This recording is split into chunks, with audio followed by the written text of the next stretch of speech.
Kalau yang nawasib tadi, hari itu dijadikan hari perayaan, hari makan-makan besar. Ya, bahkan dulu ada sebutan Sarid Asyura, bubur suro. Ya, kalau dikhususkan buburnya ya di hari itu dikonsumsi besar-besaran, hati-hati. Ya, takutnya kita condong ke kelompok ini. Yang kedua adalah yang condong di sebelah kiri, yaitu kelompok yang mana mereka menyebut sebagai penolong pembela ahli bait, penolong pembela keluarga Nabi Muhammad Sallallahu Alaihi Wasallam. Nah, di dalam istilah penolong pembela itu dengan menggunakan Syiah. Syiah itu artinya penolong dan pembela. Tapi apakah itu kenyataannya? Jauh berbeda antara klaim sama praktek di lapangannya. Nah, ini kita akan kuak sebetulnya. Jauh sebelum di zaman cucu-cucu Nabi Shallallahu Alaihi Wasallam. Dimulai dari zamannya Utsman bin Affan. Kenapa kok zamannya bukan dari Abu Bakar, bukan dari Umar bin Khattab? Karena di dua zaman sahabat itu Islam masih belum ada yang aneh-aneh. Muslimin belum ada yang terkena fitnah, ujian di dalam beragama. Kenapa? Karena mereka masih rata-rata berilmu. Bahkan Umar bin Khattab mendapatkan hadis dari Nabi Shallallahu Alaihi Wasallam, anta kuflun, engkau itu adalah gembok wahai Umar. Gembok dari apa? Dari semua serangan-serangan fitnah ujian agama. Artinya kalau Umar wafat, gemboknya pun juga sudah hilang ataupun terbuka. Maka betul, dengan munculnya orang yang membunuh Umar bin Khattab dan Umar pun wafat radhiyallahu taala anhu, maka mulai hari itu ada orang di balik layar. Ya, orang yang bernama Abdullah bin Saba al-Yahudi al-Majusi. Namanya Abdullah bin Saba. Jangan tertipu dengan namanya. Karena ini orang Yahudi, orang Majusi. Mereka benci, orang ini sangat benci dengan muslimin dan muslimat. Maka ketika Khalifah Utsman bin Affan memimpin, Abdullah bin Saba keliling dunia Islam. Keliling ke Mekah, ke Madinah, merongrong kepemimpinan Utsman bin Affan. Dapat masa? Enggak. Kenapa? Karena warga Mekah ada Abdullah bin Zubair, warga Taif ada Abdullah bin Abbas, warga Madinah ada Abdullah ibnu Umar. Sahabat-sahabat mulia masih pada hidup. Orang-orang masih terjaga. Mereka enggak kemakan hoaknya Abdullah bin Saba. Keliling lagi ke wilayah Syam. Di Syam ada Amr bin As radhiyallahu taala anhu. Di Mesir juga ada Amr bin As. Di Syam ada Muawiyah bin Abi Sufyan. Ya, gubernur wilayah Syam. Aman masih.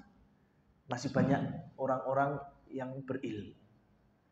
Tapi ketika masuk wilayah Basrah, Kufah, ini sudah nggak banyak orang yang berilmu. Akhirnya banyak kaum muslimin yang kemakan hoaknya Abdullah bin Saba.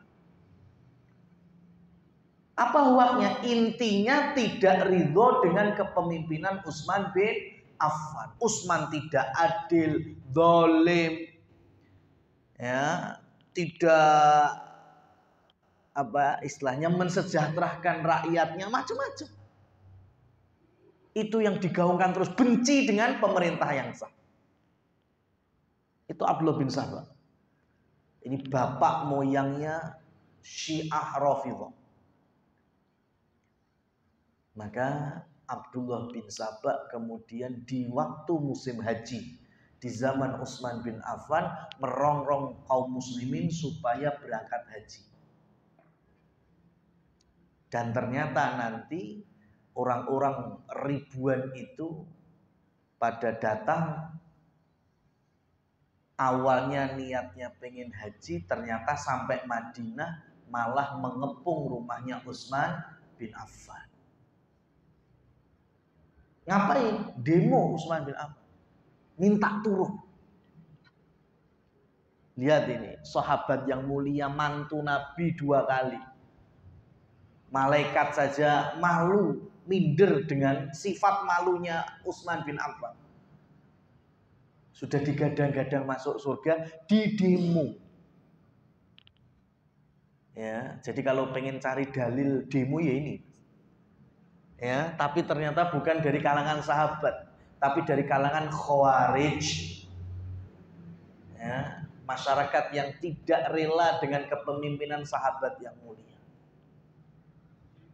Nah, saat itu Ali bin Abi Thalib meminta 2 putranya Hasan dan Husain menemani Utsman bin Affan di rumahnya. Kalau ada apa-apa, kalian harus siap membela khalifah yang ketiga, Amirul Mukminin, pengganti Umar bin Khattab. Berangkat Hasan dan Husain.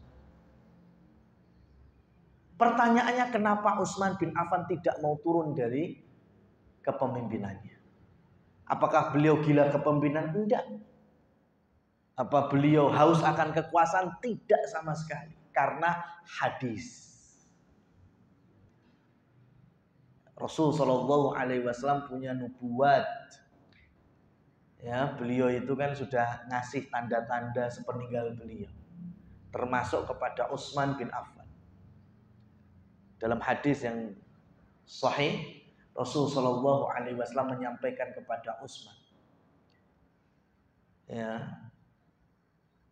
ketika engkau punya komis, baju kebesaran, fa'aradal munafiqun an yakhla'hu fala takhla'hu. Dan nanti akan datang orang-orang nifak, orang-orang jahil, orang-orang munafik, orang-orang yang tidak ridho dengan kamu memakai baju kebesaran itu.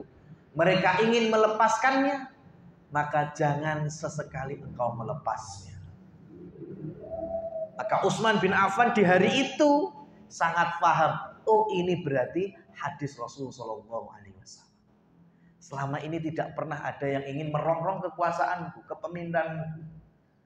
Kok sekarang ada orang dari Kufah, ya, mereka pengen saya turun dari jabatan. Berarti hadis Nabi ada di sini. Maka beliau tidak mau turun. Dikepung rumah beliau.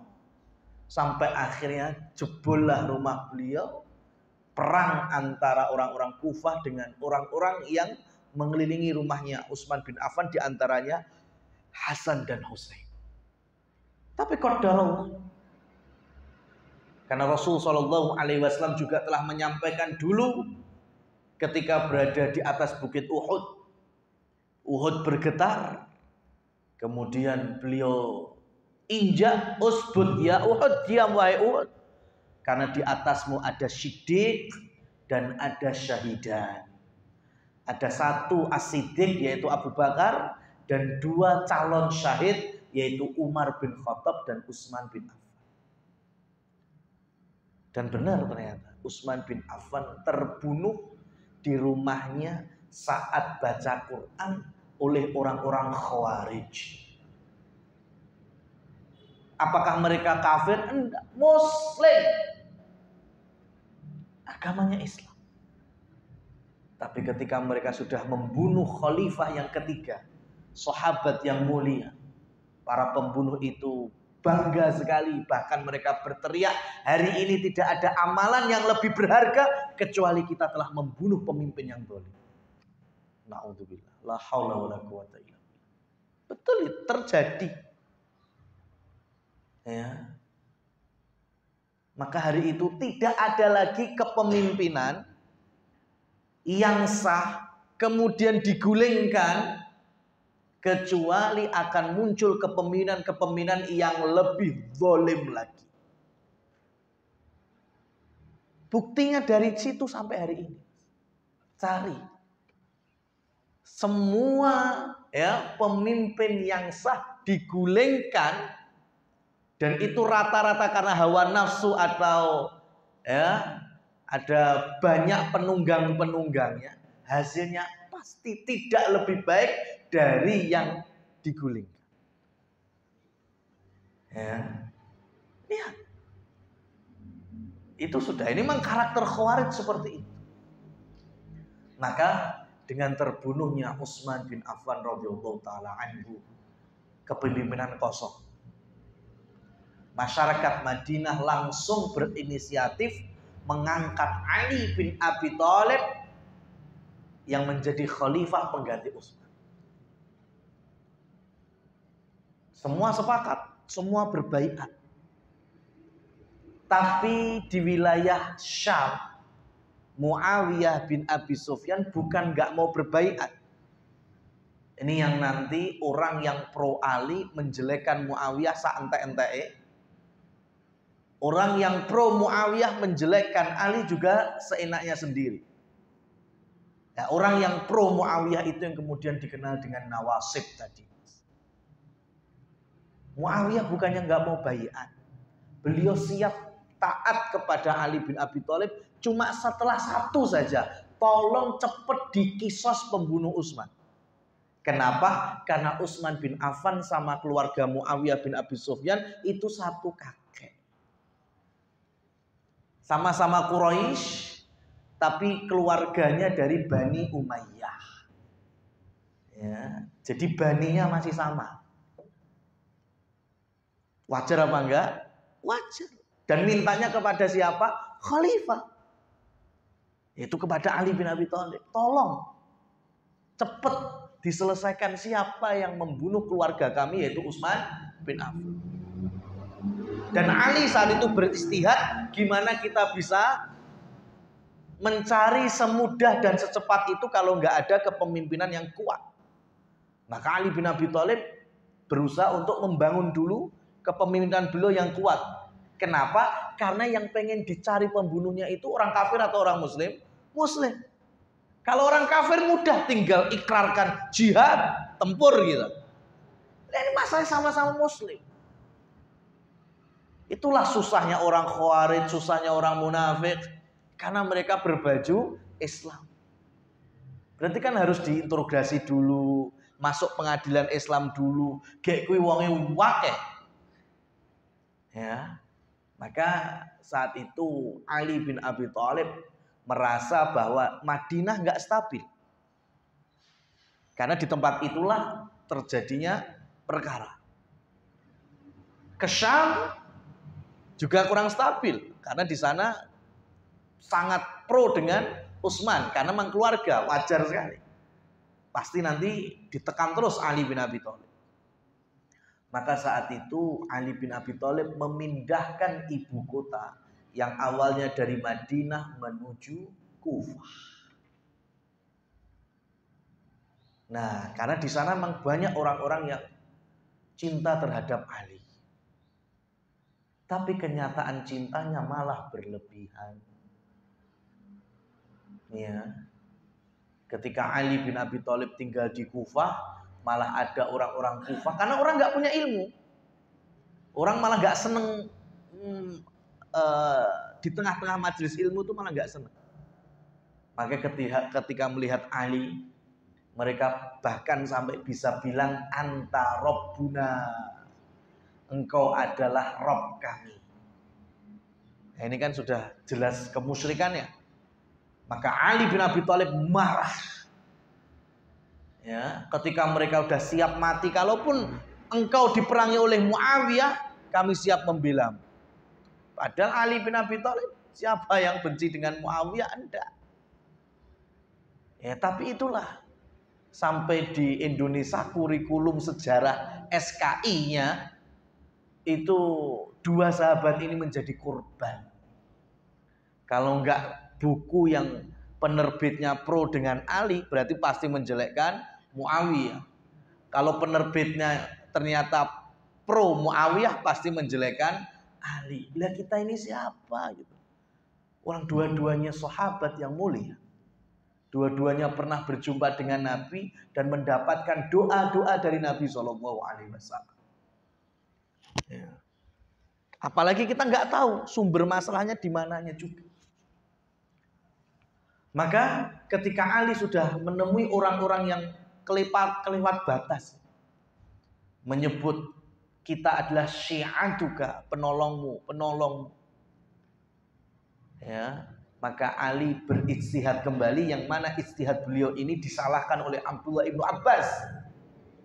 Kenapa? Karena ucapan mereka adalah ucapan kufur yang harus dibalas dengan hukuman yang setimpal, yaitu dibunuh. Tetapi Ali bin Abi Thalib cara membunuhnya yaitu dengan dibakar.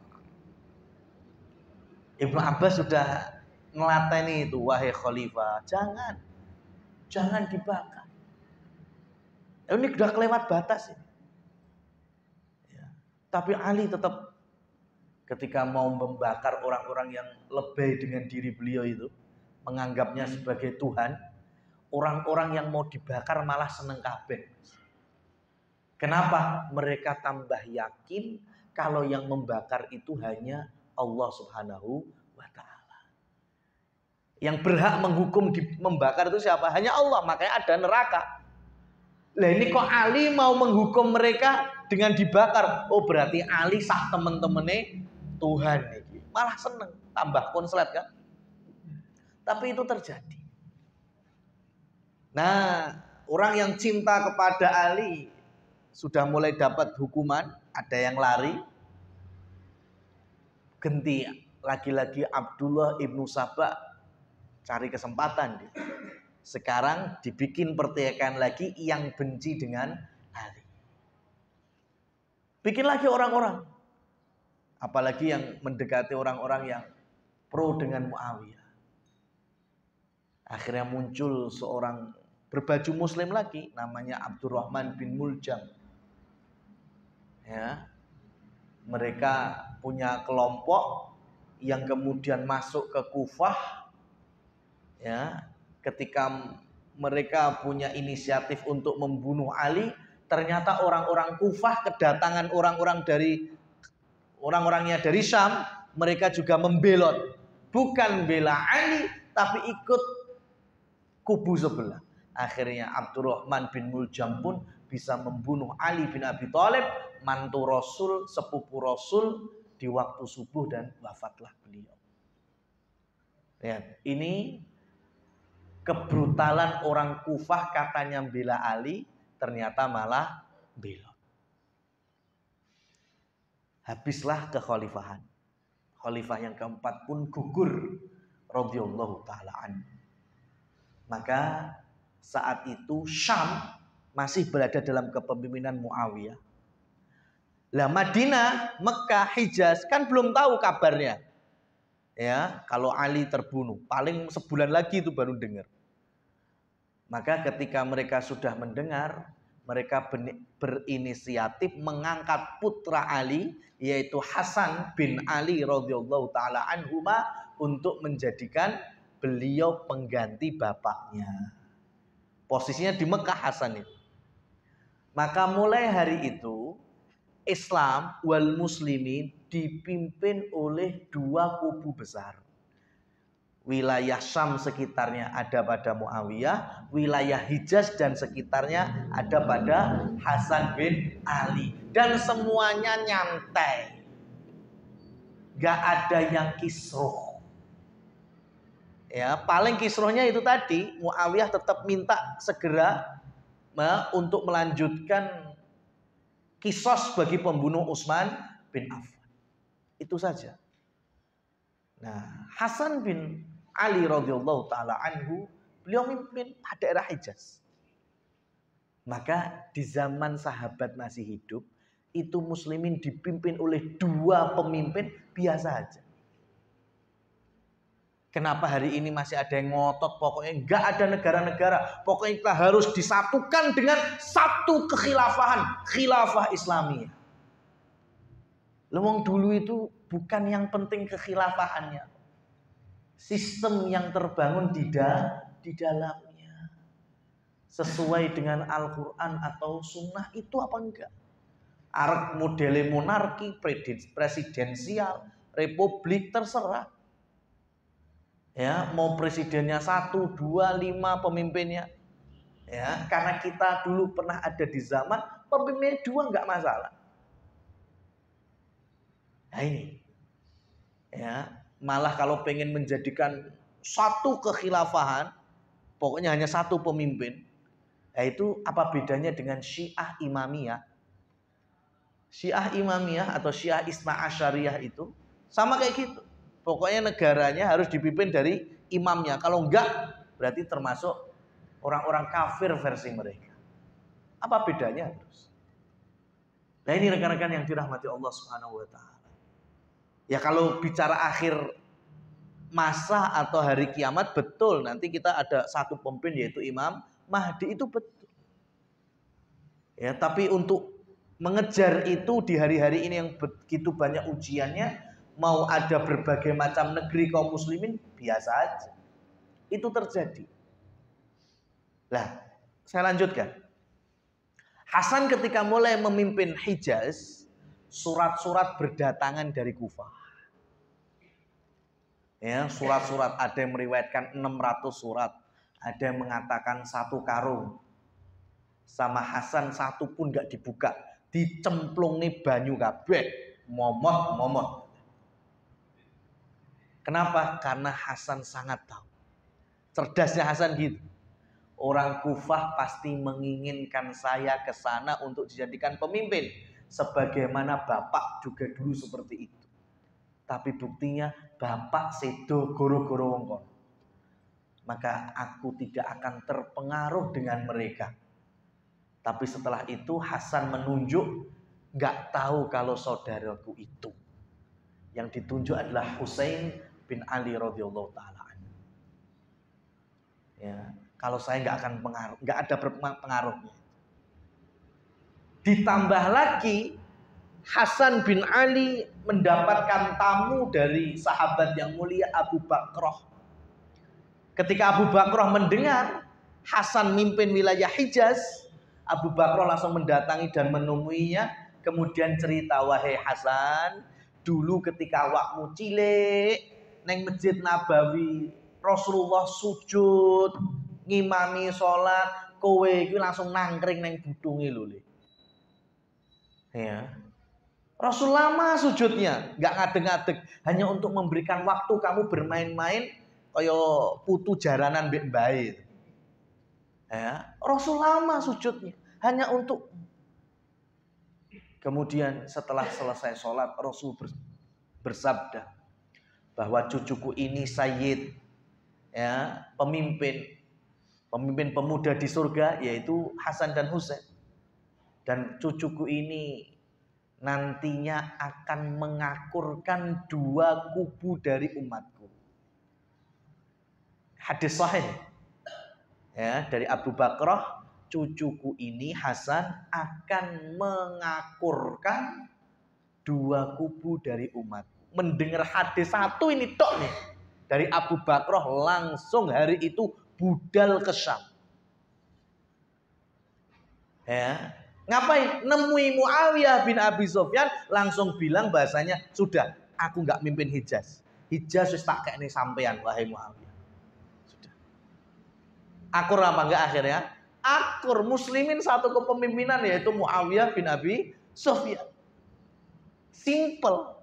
Enggak model kemaki, Muawiyah. Jadi sing putu Nabi ki sapa?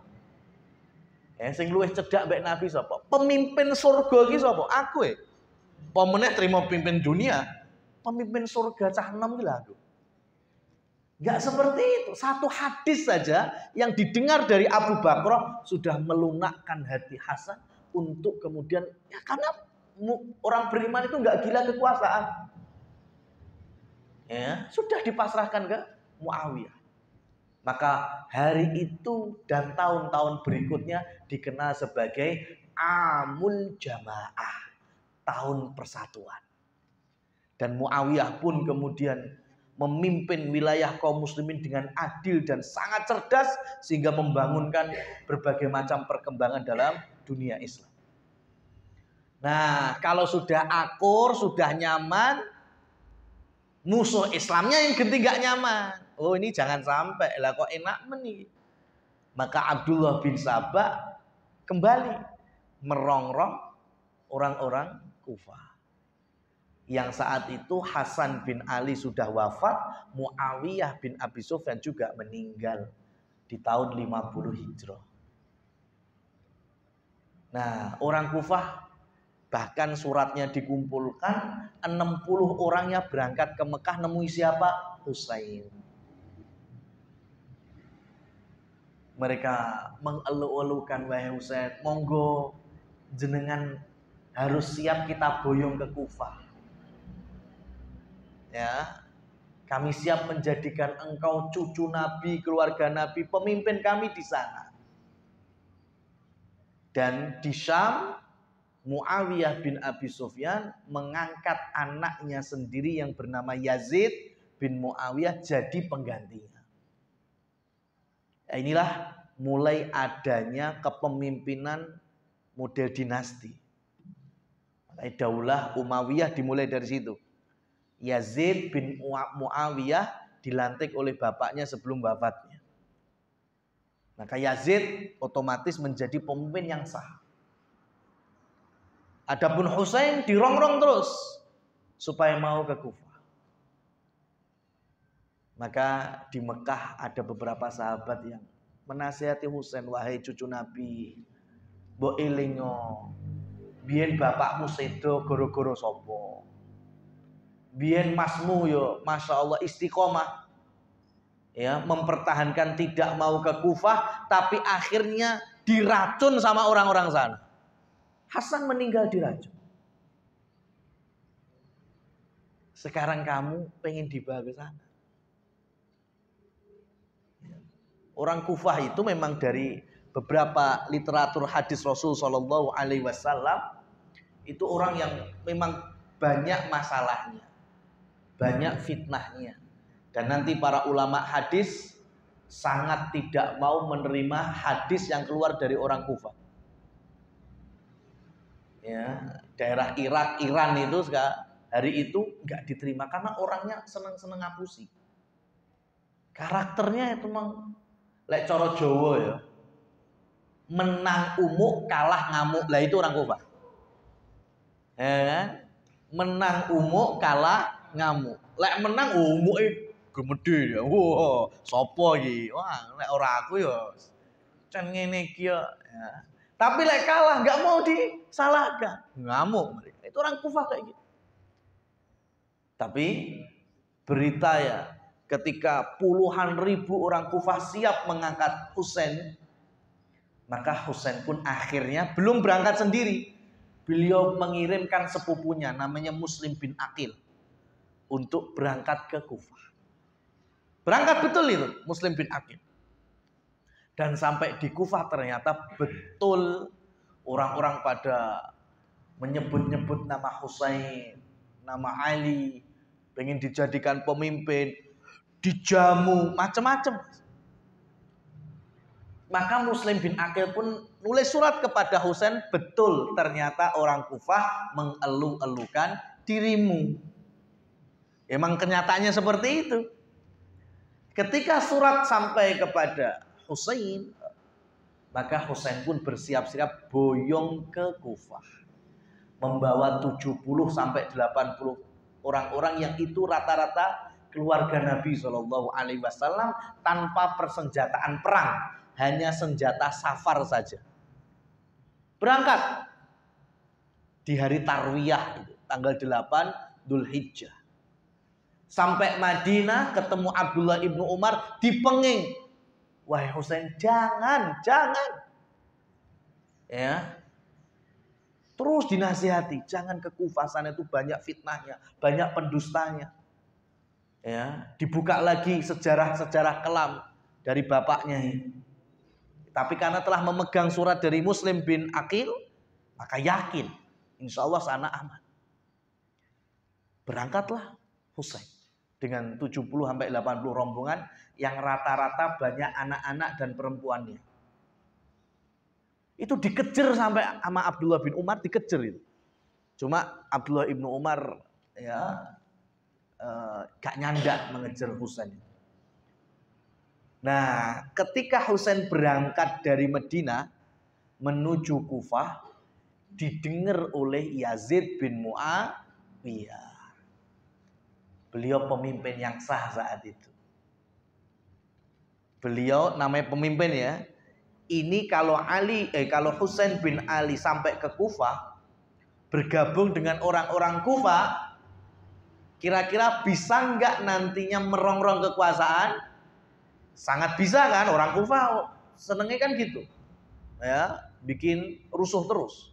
Ada Abdullah bin Sabah lagi di belakang itu. Maka Yazid bin Muawiyah selaku pemimpin kan berhak untuk mengamankan wilayah. Maka beliau kirimkan militernya yang saat itu dipimpin oleh Ubaidillah bin Ziyad. Nah ini cerita 10 Asyura itu aktor utamanya itu Ubaidillah bin Ziyad. Cuma aslinya bukan dia sendiri. Ada pembisiknya. Lah ini nggak biasa ditulis di sejarah. Padahal ini orang betul-betul orang yang bengis, benci terhadap sahabat Rasul Shallallahu Alaihi Wasallam. Lagi-lagi berada di tubuh muslimin. Namanya Syamr bin Diljizan. Itu penasehat militernya Ubaidillah bin Ziyad. Maka benar kata Rasul sallallahu alaihi wasallam, "Idza aradallahu khairan lil amir faja'alahu wazira sidqin." Dalam riwayat Bukhari dan Muslim. Kalau Allah menghendaki kebaikan kepada pemimpin, maka Allah akan berikan wazir, pembantu, menteri, gubernur atau yang sejenisnya yang jujur dan soleh. Sebaliknya, kalau Allah menghendaki pemimpin yang buruk, maka lihat pembisiknya juga mesti elek. Dan itu yang terjadi pada Ubaidillah bin Ziyad. Dia punya pembisik namanya Syamr bin Diljizan. Syamr bin Diljizan itu termasuk orang Khawarij yang diperangi oleh Ali bin Abi Thalib di perang Nahrawan. Dia termasuk yang selamat kabur. Kemudian berada di Syam, kemudian masuk ke tentaraannya Ubaidillah bin Ziyad. Nah, berangkatlah itu. Menuju mana? Kufah. Lah ketika mereka menuju Kufah, orang Kufah lagi-lagi tahu, kita mau diserang. Karena kita sudah ada Muslim bin Aqil, wakil dari Ali. Akhirnya mereka lagi-lagi belot. Bahkan Muslim bin Aqil pun terbunuh di Kufah. Lagi-lagi Mas. Ngomong gini, Renio, Husain Renio tak jadi pemimpin. Lah wong dutane wae mati yo. Mereka juga yang membunuhnya. Ya cuma kan nggak tahu Husain kalau Muslim bin Aqil sudah terbunuh karena dalam perjalanan. Sampai kemudian masuklah di Karbala. Wilayah sebelum Irak, sebelum Kufah itu ada Karbala. Saat itulah Husain sudah berjumpa dengan rombongannya Yazid bin Muawiyah. Orang-orang Kufah di situ juga ada. Ya, Husain cuma tanya, katanya kalian siapa pendukungku? Ada 60.000 orang Kufah. Padahal Yazid bin Muawiyah hanya mengirimkan 4.000 batalion di bawah kepemimpinan Ubaidillah bin Ziyad. Lek coro akeh-akehan 60.000 perang mbek 4.000. Nah, itu menang sobo. Kalau akeh-akeh. Tapi orang Kufah itu betul-betul orang pengecut. Ya. Makanya katanya tadi pengen siap ya nolong Ali, keluarga Ali, Hasan, Husain. saat itu Husain yang mereka elu-elukan. Buktinya ketika berhadapan dengan Ubaidillah bin Ziyad, orang-orang Kufah belot lagi dari Husain. Ikut kubu sebelah lagi. Maka Husain saat itu minta ke Ibnu Ziyad. Saya punya 3 saran, 3 masukan. Kalau kamu izinkan salah satunya, saya siap menjalani. Yang pertama, antar aku kepada Yazid bin Muawiyah. Saya nggak jadi ke Kufah, tapi saya pengen bertemu Yazid bin Muawiyah. Antarkan dari sini ke Syam. Yang kedua, izinkan aku balik lagi ke Mekah dengan rombongan keluargaku ini. Wes, kan nggak mungkin ada perang nih kalau kayak gini kan? Atau yang ketiga, antarkan aku di perbatasan kaum muslimin. Kalau masih ada jihad, saya akan jihad sampai mati. Kalau ada perluasan wilayah, saya ikut berjuang untuk memperluas wilayah kaum muslimin. Nah, Ibnu Ziyad saat itu mikir, oh ini bagus juga saran ini. Kan yang penting kekuasaan Yazid bin Muawiyah kan nggak ada masalah. Ya kan? Dari 3 ini kan nggak ada masalah. Tapi lihat ini tadi, Syamr bin Diljizah membisiki, yojo, engkau lek balik neng Mekah, ya, terus cerita dihadang neng Kufah, gini, kono akhirnya merangi Syam, yur, atau dia pengen ke perbatasan, mau jihad katanya, padahal ngumpulin pasukan, balik lagi ke sini, hancur kita. Ya, atau pengen ketemu Yazid bin Muawiyah, nantinya ceritanya beda, kita yang disalahkan. Wes pokoke dibisiki sing reno-reno. Ujung-ujungnya Ubaidillah bin Ziyad pun mengumumkan perang dan memerangi Husain dan rombongannya. Tepat di tanggal 10 Muharram atau Asyura, Husain pun dan 70 orang yang kebanyakan wanita dan anak-anak diperangi oleh militer 4.000 siap senjata. Belum orang-orang Kufah yang ikut mereka. Apa yang terjadi? Habis. Bahkan Husain radhiyallahu taala anhu pun terbunuh sampai terpenggal kepala beliau. Nah, maka Ubaidillah ibnu Ziyad melaporkan kepada Yazid bin Muawiyah, musuhmu telah terbunuh. Yazid marah sekali. Siapa yang kamu katakan? Musuhmu telah terbunuh. Musuh, siapa musuh? Husain. Yazid langsung memarahi sekaligus langsung mencopot Ubaidillah ibnu Ziyad dari itu. Laknatullah, la'anakallah. Semoga Allah melaknatmu. Ya. Itu lihat Yazid. Emang nggak ada aslinya perseteruan antara kekuasaan Yazid dengan Husain. Mereka semuanya menghormati. Ya, mereka tahu keutamaan Husain di sisi kaum muslimin. Lah kok dibunuh mbak komandannya? Marah sekali Yazid. Engkau telah membunuh pipi yang dulu dicium oleh Rasulullah. Wajah yang dulu diciumi oleh Rasul, mata yang dikedipin oleh Rasul. Dimarahi Ubaidillah ibnu Ziyad. Padahal Ibnu Ziyad dapat bisikan dari siapa? Syamr bin Diljizah. Kemana dia? Pergi, kabur. Kayak gitu terus. Ya, semua perpolitikan itu nggak jauh kayak gini-gini aja. Dari dulu sampai sekarang.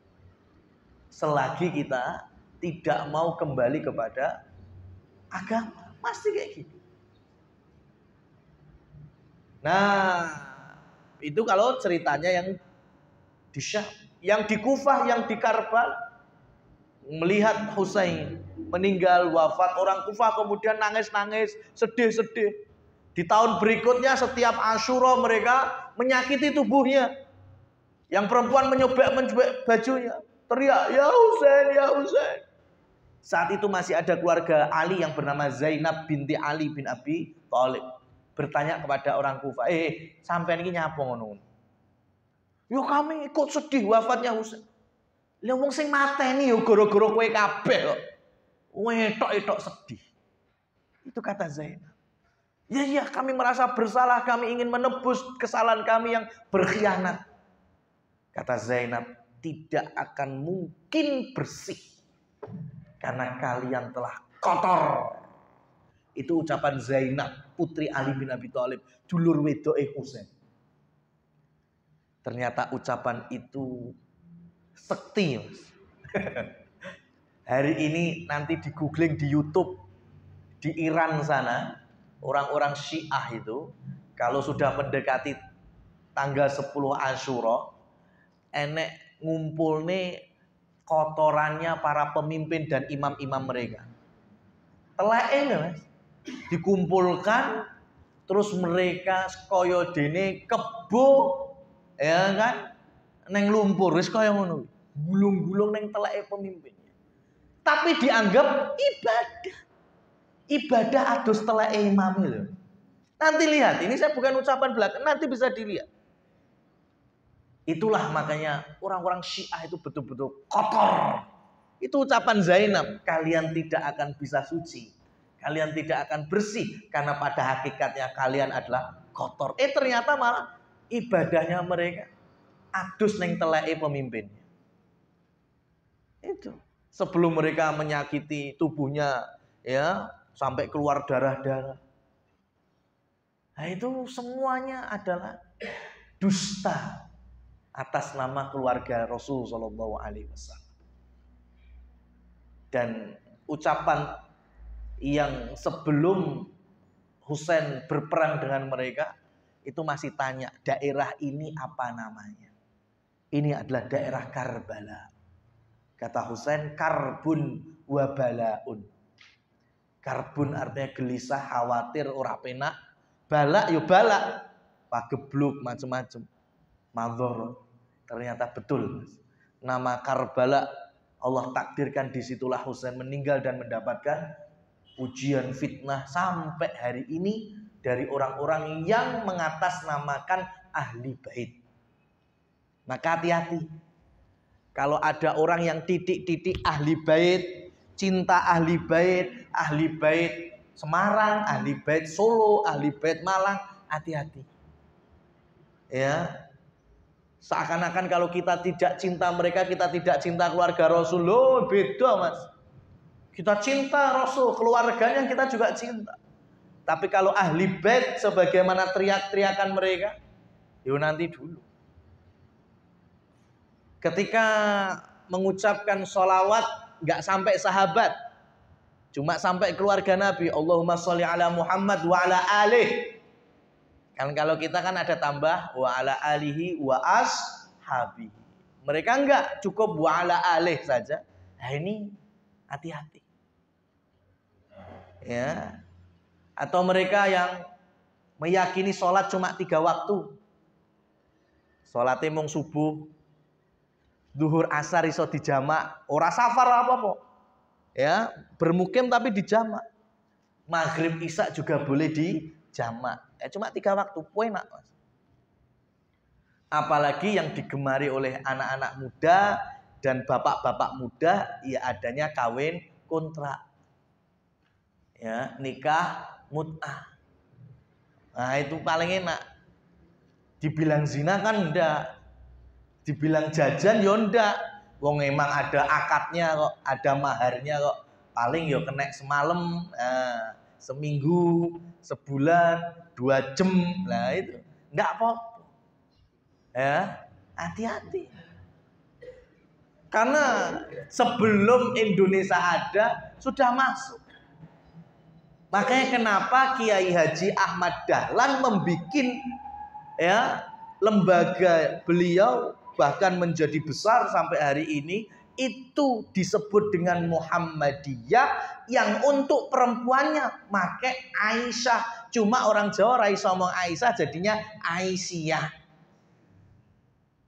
Itu salah satunya visi beliau untuk memutus mata rantai Syiah yang sudah masuk ke Nusantara. Dikenalkan Muhammad ya seperti ini. Muhammadiyah itu ya berusaha agama sebagaimana Nabi SAW gerakan perempuannya makainya Aisyah. Karena orang Syiah pasti benci dengan Aisyah. 17 Ramadan, kalau kita ceritakan peristiwa Badr, kita juga meluruskan 17 Ramadan nuzulul Quran, kita telah terangkan. Orang Syiah 17 Ramadan mereka rayakan sebagai Idu Aisyah, hari raya Aisyah. Apa itu yang mereka kerjakan? Mereka makan-makan, nari-nari, joget-joget, nyanyi-nyanyi sambil melaknat Aisyah karena keyakinan mereka tanggal 17 Ramadan itu Allah mengeluarkan Aisyah dari Firdaus untuk kemudian dicemplung neneng jahanam. Itu keyakinan Syiah. Ya, Ramadan mereka nggak butuh taraweh. Kenapa? Taraweh bikinan siapa? Taraweh berjamaah. Umar bin Khattab. Mereka benci Umar, makanya gak taraweh.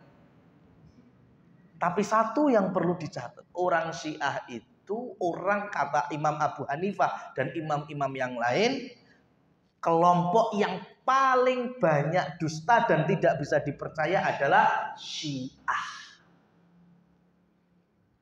Makanya percuma harus ngandani wong Syiah, ngejak ngobrolnya percuma, Mas.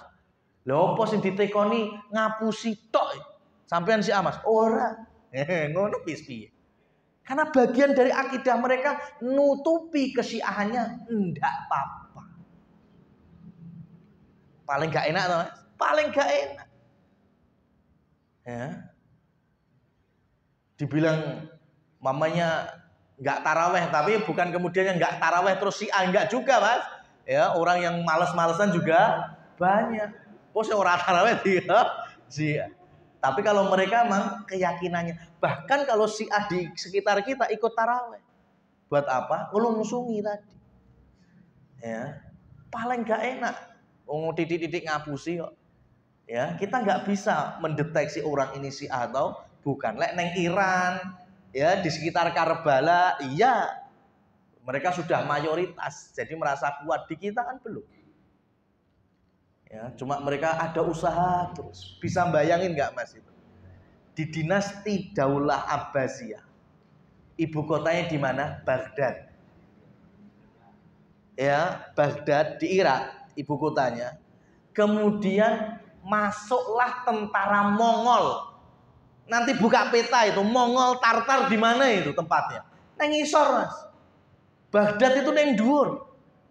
Lah kok di dalam dinasti Abbasiyah Mongol bisa masuk sampai Baghdad, hancurin Baghdad sak penake dhewe. Maksudnya dari Tartar Mongol, ya, pegunungan Tibet, pegunungan Yunan, mereka berangkat sampai Baghdad, kan melewati negara-negara Muslim itu. Ya, nggak ada perlawanan. Nyuwantai mereka sampai masuk Baghdad. Ternyata kuncinya satu. Saat itu beberapa menteri Baghdad, ya, Daulah Abbasiyah dipimpin oleh orang Syiah. Di antaranya yaitu Ibnu Al-Qami. Nah itu. Ya. Jadi yang membisikkan kepada pemimpin, sudah enggak apa-apa, enggak usah jihad. Oh, Mongol sini pengen dagang tok. Enggak apa-apa. Ya, biasa aja. Ya, enggak usah digatek, kita lebih kuat. Akhirnya benar masuk ke wilayah muslimin, dagang, tapi sambil bawa senjata. Ketika hari sudah ditentukan, tak, jeblok, Abbasiyah langsung hancur. Ya, kalah terus sampai kemudian nanti muncul Syekhul Islam Ibnu Taimiyah di zaman beliau, itu yang bisa mengusir pasukan Tartar dan Mongol. Itu. Kenapa? Karena ada Syiah di dalam tubuh kaum muslimin. Paling susah. Ya. Karena kalau dibilang, oh kamu pengkhianat, enggak, saya enggak pengkhianat. Ya. Masya Allah. Nah ini rekan-rekan sekalian yang dirahmati Allah Subhanahu Wa Taala, ya, terkait dengan sejarah kelam Karbala, dan itu terjadi di tanggal 10 Asyura. Ya, maka dari kubu Nawasib tadi berhari raya malah seneng dengan kematiannya Husain. Di kubu yang kiri, orang Syiah menjadikan hari-hari kesedihan. Makanya bulan Muharram kita tidak boleh membuat ya berbagai macam kegembiraan, ya duwe gawe hajatan macam-macam. Harus bersedih karena di situ wafatnya siapa? Cucu Nabi Shallallahu Alaihi Wasallam. Adapun kita pertengahan, kita mencintai Abu Bakar, Umar, Muawiyah, ya Ali bin Abi Thalib, Hasan, Husain kita cintai. Tapi kita pun tidak berlebihan dalam mencintai mereka, tidak sampai hulu, tidak sampai menuhankan Husain, Ali dan seterusnya. Kita pun di bulan Muharram sesuai dengan ajaran Rasul Shallallahu Alaihi Wasallam berpuasa, ya kemudian melakukan apapun. Kalaupun hajatan, monggo hajatan silakan. Ya, ini kan aneh, hari ini atau bulan ini kita merayakan kemerdekaan Agustusan, seneng-seneng lomba-lomba, duwe gawe ra gelem, aneh Mas. Ya kan? Hajatan ora ini sasi suro, gak oleh duwe gawe, lu lomba kemerdekaan, padha wae rame-rame, seneng-seneng. Harusnya kalau akidahnya padha-padha gak gelem seneng-seneng, gak usah nek lomba-lomba. Ya kan? Sedih-sedih kabeh. Ini enggak. Ini menunjukkan kalau hal ini tidak disepakati oleh syariat yang sebenarnya. Wallahu a'lam bishawab. Cukup insyaallah ya, kita akhiri dengan ucapan hamdalah ya. Kemudian dari kami billahi taufiq wal hidayah. Wassalamualaikum warahmatullahi wabarakatuh.